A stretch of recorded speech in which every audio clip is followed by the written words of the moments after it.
Today we are going to be learning about stoichiometry, but specifically with problems dealing with limiting reactants. Our learning target is to learn how to find the amount of reactants and products from the limiting reactant using stoichiometric ratios, aka mole ratio, in a balanced chemical reaction, and using the ICE table to organize that information. Also, we're going to calculate the percent yield to compare the experimental and theoretical yields, and this will help us with determining how accurate we are with the experiment that we conducted.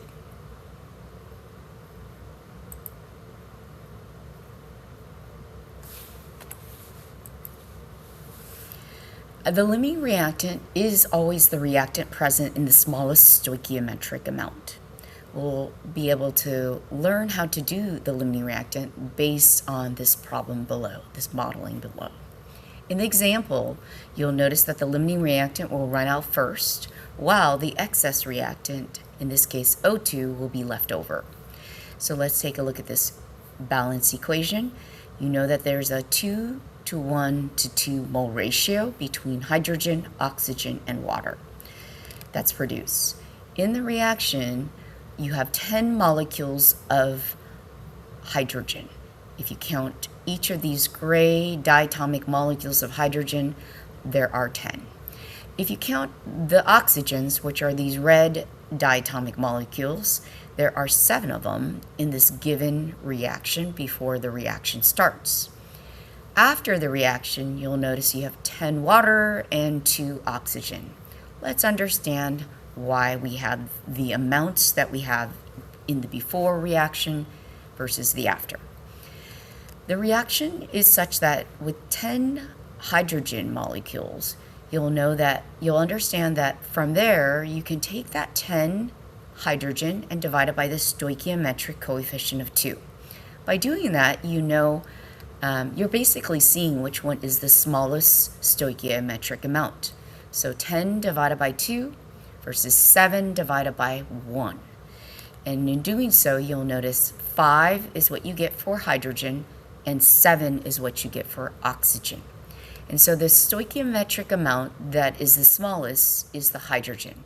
So hydrogen is, in fact, the limiting reactant.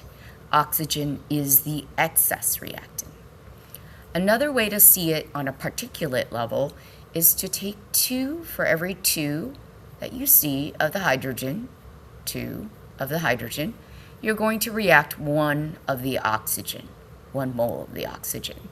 And so you can cross 2 for every 1, 2 for every 1, 2 for every 1. And then as you cross 2 for every 1, you'll notice that you're left with 2 oxygens left over as you cross each one. You should do that if you as you're taking notes. Try to draw this model and cross. And as you figure out from there that the limiting reactant is the 10 hydrogen molecules that you see here, the ratio between the limiting reactant and the product is a 2:2 ratio, so you're going to make 10 water molecules. Count your water molecules and you'll notice 10. Now, left over are the 2 oxygens that did not react. And so here's your excess in the after reaction. 2 oxygens and 10 water molecules. Percent yield helps us with error analysis as we're calculating, as we're conducting an experiment and figuring out how our laboratory experiment compares with what we should actually form theoretically in our stoichiometric ICE tables. So you get that stoichiometric amount from the ICE table. So we ratio the experimental yield divided by the theoretical yield, and then you times it by 100 to get your percent yield. ICE tables are a great organizational tool. ICE tables are used to really track how much you initially have and what you will end up in the end, your excess amount. And it helps us to calculate everything in an organized fashion. The change in an ice table always aligns with the stoichiometric proportions in the balanced equation. So the change category right here is always going to fit the 1 to 2 to 1 ratio that we see in the balanced equation. In your initial, the table is set up with your initial. You tend to not have your products in your initial in a typical stoichiometry problem that's not equilibrium, of course. And then a change occurs, and again, it's going to fit your 1 to 2 to 1 mole ratio. And then, of course, you can subtract those reactants to form your products. That's why there's a plus here. Subtract, you lose your reactants to form your products. And so you then just do a quick little subtraction for your reactants and an addition for your products to figure out how much end amount you have. Limiting here's a problem. Example 1 will be our starting problem. It's best to underline all your quantitative values to start a limiting reactant problem and set up your reaction. So you notice sodium reacts with chlorine gas to form sodium chloride. And so I start off with that and then also figure out what you're trying to find. It looks like you want the mass of sodium chloride, you want the mass of your excess, and you want your percent yield. So those are the 3 components you'll be looking for. So you start off with your chemical reaction, and that chemical reaction needs to be balanced correctly, and it's a 2 to 1 to 2 mole ratio. You write down your given in your initial amounts.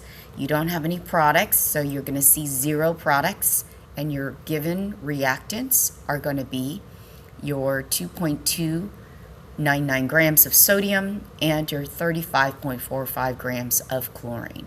Don't forget, chlorine is a diatomic molecule. You want to put this in mole amounts because you have a mole ratio here.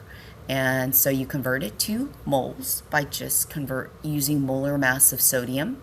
Set up your dimensional analysis to see that conversion. Likewise, you also do it for your other reactant, but watch out for this other reactant. This is why we label. Labeling helps you to remember that chlorine is a diatomic molecule, so you want 70.9 grams of chlorine rather than just 35.45 grams of a mole of chlorine atom. So you calculate and you notice your 2 given amounts of your reactants.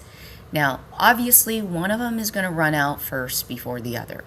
And to know that, you can see that it's always a 2 to 1 ratio. You need twice as much sodium as you have of chlorine. And you have plenty of chlorine, not enough sodium. But to do it quantitatively, mathematically, you just take your moles and divide it by the stoichiometric coefficient. If you divide 0.1000 divided by 2, you get a value of 0.05000 moles. And so that is a number that you keep in mind. And then if you take your 0.5000 divided by 1, you get 0.5. You know that this amount is the amount that's the lesser stoichiometric amount. And so this is your limiting reactant. I do like and hope that you circle your limiting reactant to keep that as your focal point. And so all the change that occurs is going to be based on the limiting reactant. So all of this is going to react, and so that's why it's minus 0.1000 moles. And of course, the amount that's going to react with the chlorine is going to be half of that. So what's half of this amount? Half of this amount is 0.0500 moles. And then to make how much you're going to make is going to be the same ratio because it's a 2 to 2 ratio up here. Your amount that you're going to react if you're limiting is going to be the same amount that you're going to form of your sodium chloride product. Subtract, you'll see that there is no more limiting reactant at the end, which makes sense because it's the one that runs out completely. And of course, your excess amount is going to be left over, and this is how much you have left over, 0.4500 moles. And then, of course, this is an easy addition. Adding the same number to 0 gives you the same number. And then you just take these 2 amounts, your excess and your product. the chlorine and the sodium chloride and convert it to mole or grams. So you're going to use molar mass of sodium chloride and you'll get your mass of sodium chloride formed. Likewise, you do that to your excess reactant 2 and you get your mass of 31.90 grams of chlorine when you convert it. Now, don't forget to cancel all your units. We like the cross-canceling to help us to understand why the units, like grams, ends up being grams here, moles ends up being moles here. So cross-cancel units. Now we go to calculating percent yield. Percent yield is just taking the experimental divided by your theoretical. The experimental is basically given right here, where it says if only 2.922 grams of sodium chloride were made in the laboratory experiment. That's your hint and clue, the word laboratory experiment. So you put that value up on top. And then the theoretical is the value you got from the ice table when you calculated the yield for sodium chloride, the theoretical yield. And that was 5.844 grams of sodium chloride. Divide that, times it by 100, you get a 50% yield. Anything lower than 100, 100 is your perfect yield, gives you something that to talk about for your error analysis. So you're off by 50%, which means there must be some error associated with your lab experiment. To check your work, oftentimes we do what is called a check for law of conservation of mass. So we total the mass of the reactants, we total the mass of the products, and we see if they're equal. They should be equal to show for the law of conservation of mass. So we add up our reactants, and our reactants were what we began with initially of both chlorine and sodium. And adding those two values together, you get 37.55 grams of both added together. Then you go to the products. The products is really how much you theoretically made of sodium chloride, which was 5.844 grams of sodium chloride, plus the excess that didn't react. And we calculated that excess, which was chlorine, and that was 31.90 grams. Adding these two values, you get a value that, hey, looks very much like the sum of the reactants. And so they should total and equal because according to the law of conservation of mass, the mass that you put in should equal the mass that you have as your output. Go ahead and pause, read this problem, example 2, pause the video after you read it, and complete your ice table and run through this experiment or this calculation as you seen in the previous problem. Now, after you've run through the problem, here are the answers. Here's your reaction balanced with a 1:3 to 2 ratio between nitrogen, hydrogen, and ammonia. Your grams are given to you, so you want to convert those to mole units. And you'll notice the mole units are some nice numbers here. You don't have any products initially in your ice table. You want to figure out who your limiting reactant is by dividing the coefficient, the given amount, to the coefficient. And this is easy. What's 2.0 divided by 1? You get 2.0. What's 3.0 divided by 3?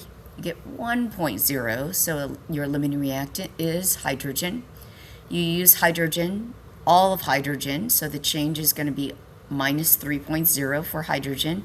And then you stoich that. You stoich it with the 3:1 ratio or the 1:3 ratio. And so you're going to react 1.0 moles of nitrogen to form 2.0 moles of ammonia. You subtract your values, your limiting reactant will be zeroed out. Your product is going to be 2.0 moles, and then your excess is going to be left over 1.0 moles. And of course, we like to calculate and put it into mass units, and so we use molar mass to calculate your excess amount as well as your product. In the end, you have your masses of both your excess reactant, which is 28 grams, and your product, which is 34 grams of ammonia. Of course, we always cross-cancel all our units to see how our units work out in the end. And let's get to your percent yield. Again, pause the video and calculate the percent yield. As you unpause, now you'll see that the experimental yield is given right here. A student performs this lab experiment. That's your hint. It's your experimental yield and measures a mass of 3.41 grams of ammonia. So you'll plug it into your experimental yield, and your theoretical yield is what you calculated from your ICE table. That was a value of 34 grams. So you put that underneath and times that by 100, ratio that and times it by 100, and you'll get a 10% percent yield. That's very low. Once again, you're aiming for 100% yield as your perfect experiment. And so to explain what could possibly account for this low percent yield, you could say that since, hey, this is a gas, ammonia is a gas, that gas could easily escape into the surrounding atmosphere. Likewise, if your limiting reactant you lost some of that, which was hydrogen gas, also a gas, you can also see that that could also cause your yield to go down as well, and so that's why your percent yield is low as 10%. Pause this video and calculate the total mass of the reactants and the total mass of the products. Pause it. As you unpause that video, you'll notice that the reactants added together, which is 56 grams and 6.1 grams of hydrogen, added together gives you 62 grams of your reactants. Your products, once again, is your ICE table. Go back to your ICE table. Your product is ammonia, the amount of ammonia that should have formed, and that was 34 grams. And then also your excess reactant, which was nitrogen, and that was 28 grams. Add those together, you'll notice that they equal each other in the products and the reactants, plus the excess, of course.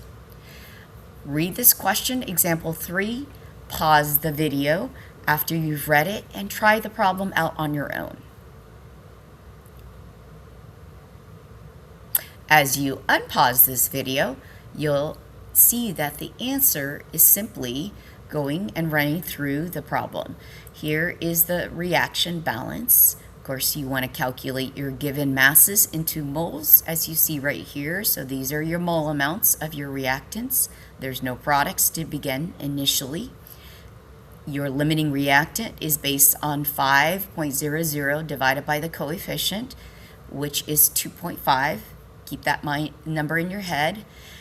2.00 divided by 1 gives you 2. And so your limiting reactant is oxygen, this 2 moles of oxygen that you see, because 2 is stoichiometrically less than your hydrogen. That's 2.5 that you calculated earlier when you divided 5 divided by 2.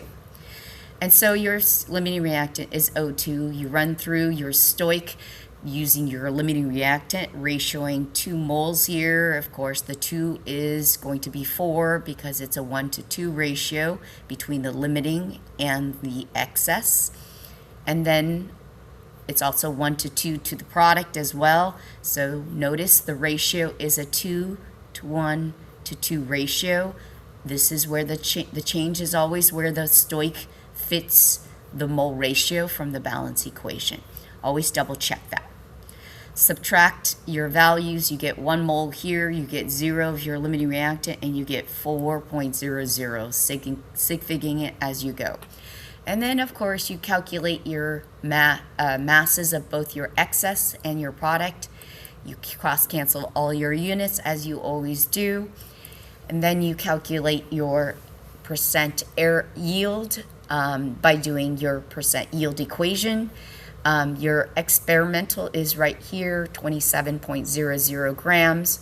Calculate it using your yield from your ICE table, your theoretical yield from your ICE table. Pause, calculate.